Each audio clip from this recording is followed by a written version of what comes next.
Hammaga assalomu alaykum, hurmatli soqqa xabchilar, hurmatli treyderlar. Bugun biz sizlar bilan Pocket Optiondamiz.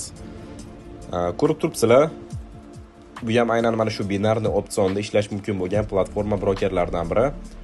Xullas, bugun men sizlarga Pocket Option obzor qilib beraman. Qanaqa foydalansa bo'ladi? O'zim ham yaqinda ko'rib qoldim bu Pocket Optionni, to'g'risi yo bilardim borligini. Lekin hech sinab ko'rmaganman. Hech sinab ko'rmagan ekanman. Juda ham ko'p kommentariyada yozishdi, juda ham ko'p lichkaga ham yozishdi, sinab ko'ring Pocket Option haqida bitta video qiling deb. Keyin mayli shuncha odam so'rayapti ekan deb ko'rdim, depozit qildim, ko'ryapsizlar. $3,500 bu hali ko'paygani.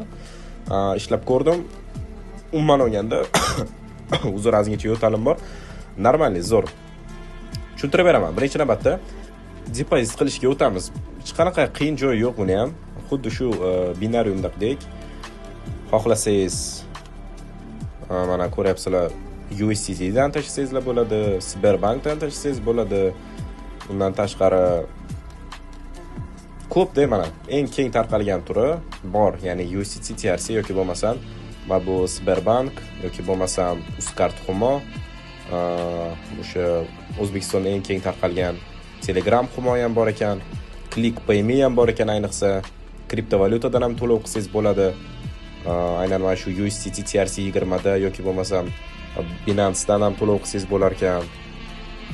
Umuman olganda imkoniyatlari ko'p. Har xil valyutalardan to'lov qilsangiz bo'ladi. Yana bu yerga vaqtini ko'rsatib qo'ygan. TRC dan to'lov qilsangiz minimum 10 minut sraz tushar ekan. Sberbankdan qilsangiz yoki boshqa kartalardan qilsangiz agar minimum $5 va o'rtacha 1 daqiqadan 5 daqiqa ichida pulingiz tushar ekan. Вот. Mana shunaqa joylari bor mana. Humo ko'rishingiz mumkin, $5 minimalniy va 5 daqiqa ichida o'rtacha tushishi mumkin ekan. Xullas, unchalik katta farqli jihati yo'q. Eplab ko'rsa, sinab ko'rsa bo'ladi mana.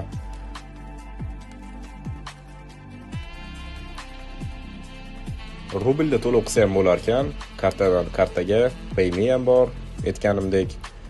Minimalniysiga e'tibor qaratishingiz mumkin. Bu yoqda minimalniy summani yozib qo'ygan va bu yoqga o'sha tushish vaqtini yozib qo'ygan. Aynan TRC 20 da, ya'ni USDT da o'sha joyni o'zida tushishi mumkin ekan. Qolganlarda 5 daqiqa ichida o'rtacha pulinglar depozitga tushar ekan. Xullas, bu depozitning qismi. Pul chiqarib olish ham unchalik qiyin narsa emas. Tepada balans turibdi va bu yerdan o'sha necha pul chiqarib olishingiz kerak, o'shani yozsangiz. Bu yerga masalan men tepada USDT adresini tanlaganman. Xo'sh, bu yerda xohlaganingizni tanlasangiz bo'ladi.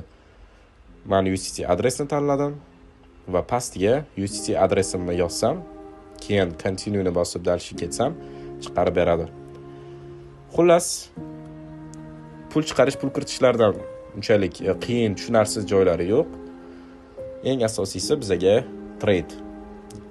Xo'p, biz hozir buni ko'ramiz va juda ham qiziq joylari bor ekan. Hozir ko'rsataman. Indikatorlarga birinchi navbatda e'tibor qaratinglar. Ancha ko'proq indikator bor ekan bu yerda. Indikatorlari o'zingizlarga mosini, strategiyalarga mosini olib bemalol ishlatsanglar bo'ladi. Xo'sh.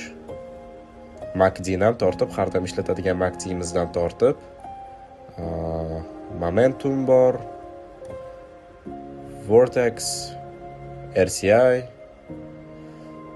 Xo'sh. Barcha mashhur o'sha ishlatilishga qulay bo'lgan hammasi bor. Alligator ham bor. Ishlatib ko'rsanglar bo'ladi. William sarlari bor. Alligatorni qo'shib qo'ydim hozircha, prosta ko'rish uchun. Demak, binarniy opsion o'zi tradingda deyarli ko'p brokerlar bor o'zi. Pocket Optionda ham, boshqalarda ham tushunchasi bir xil. Ya'ni siz o'sha belgilangan vaqtning ichida, bu o'rtacha 1 minutdan 5 minut ichida bo'ladi. Aynan mana shu vaqtning ichida narxni siz hozir aynan o'sha paytda turgan joydan tepaga ketadimi, pastga ketadimi, aynan shu narsani aniqlab, o'sha narsaga bitim ochasiz. Pocket Optionda ham xuddi shunaqa. Ya'ni mana shu qanchadir summa kiritasiz. O'sha summa kiritilgandan keyin bu yerda dohodность degan protsent bo'ladi. O'sha protsentga summangiz oshishi mumkin. Agar sizni ochgan bitimingiz, ya'ni tepaga ketadi deganingiz tepaga ketsa yoki pastga ketadi deganingiz pastga ketsa, aynan mana shu qo'ygan pulingizni o'shancha protsentini ko'paytirib olishingiz mumkin. AI trading degan narsa bor ekan. Hozir sizlarga ko'rsataman buni. Xo'sh, nima, minimal $15 qo'ydim va AI tradingni bosdim. Xullas, bu nima qiladi? AI o'zi bilamiz, bu sun'iy intellekt degani, sun'iy intellekt, ya'ni AI, artificial intelligence. Va bu asosiy qiladigan ishi o'zi analiz qilar ekan, o'zi narxni qayerga ketishini aniqlar ekan AI tradingda. Programmani o'zi aniqlaydi va shunchaki AI tradingni o'zini bosganingizda o'zi trade qilar ekan. Shunchaki masalan AI tradingni o'zini bosasiz, bo'ldi. O'zi bitim ochib yubordi, ko'rdingizlar hozir. Pastga ochdi va narx rostdan pastga ketyapti. Xo'sh, endi buni ishlatsa bo'ladimi? Bilmadim. Har doim ham to'g'ri rezultat bermaydi. Bu baribir robot, baribir programma. Hali sun'iy intellekt trading sohasida unchalik darajada zo'r aqlga ega emas. Chunki tradingning asosiy narsa bu nima deydi, chartlarni to'g'ri nazorat qilish, kuzatish. Balki kelajakda bo'lar. Masalan, sun'iy intellektni juda ham ko'p narsada ishlatyapti hozir. Video yasash sohasida, boshqa sohada, bu narsa yozib berish sohasida ChatGPT bilamiz. Tradingda ham to'g'ri analiz qiladi, ya'ni o'sha indikatorlarni qo'llab, nazariy jihatdan, strategiyalar jihatdan, patternlarni, даже odamlardan ham yaxshi aniqlaydi, to'g'ri analiz qilishi mumkin. Har doim ham plyusda yopvermaydi. Bilmadim, lekin balki kelajakda rivojlanib ketar AI trading. Xullas, hozircha ko'ryapmiz, pastga сделка ochdi o'zi va lekin hozircha minusda.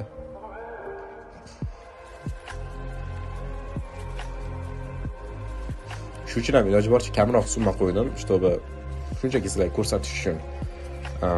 Ati o'zimiz trade qilayotgan bolalar bemalol ishlatishimiz mumkin. Depozitimizni har doimgidek strategiya bo'yicha, martingale bo'yicha 1% dan 5% gacha. Riskni hisobga olgan holatda albatta. Mana minus bo'ldi. Okey, hech qisi yo'q. Davay, mana bu yerda o'zini kalkulyatori bor ekan qanaqadir. Men to'g'risi protsentini hisoblab berar ekan. 30% ga ko'paytiraman desam, masalan, xo'sh, 57% bo'ldi. Nima bo'ldi? Hozir tushunmadim, shoshmanglar. Tak, dollarga o'tkazib oldim. $30. Ko'paytiramiz. 2 ga o'tdi. 2 martaga ko'paytirdim. Avtomatik belgilab qo'ysanglar bo'lar ekan. Masalan, bu yerga ko'paytirmoqchi bo'lgan soniyalarni, ya'ni martingale ishlayotganini biz основной 2 martaga ko'paytiramiz-ku. Maksimalnisini qo'ysanglar bo'lar ekan. Umaraganda shunaqa kalkulyatori zo'r narsasi bor ekan.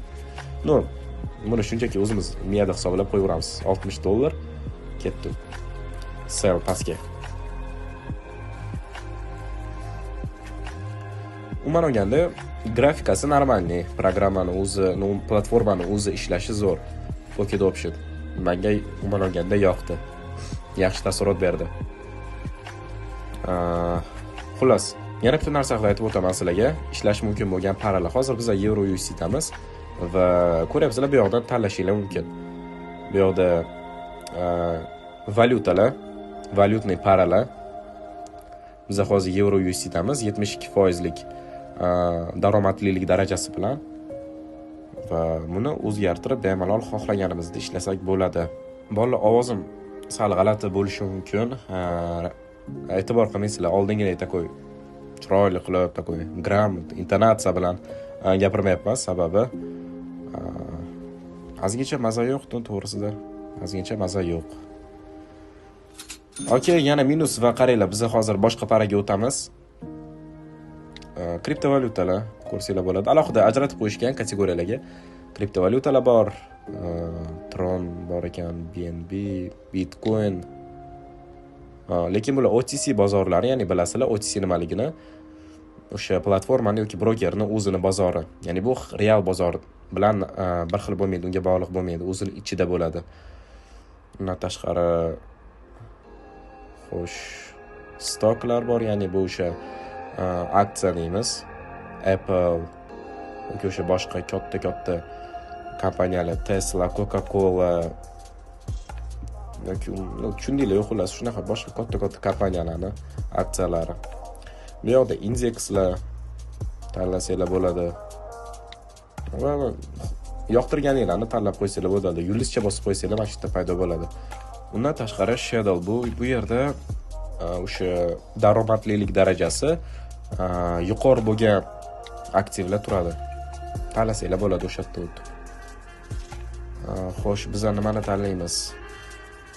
Mana bu yoqda boshqa yana gold, silver o'shalarni tanlasanglar bo'ladi. Davay biz tinchgina Euro USD ishlayveramiz. Euro USD. Tak euro. Nimaga chiqmadi? Mana все mana.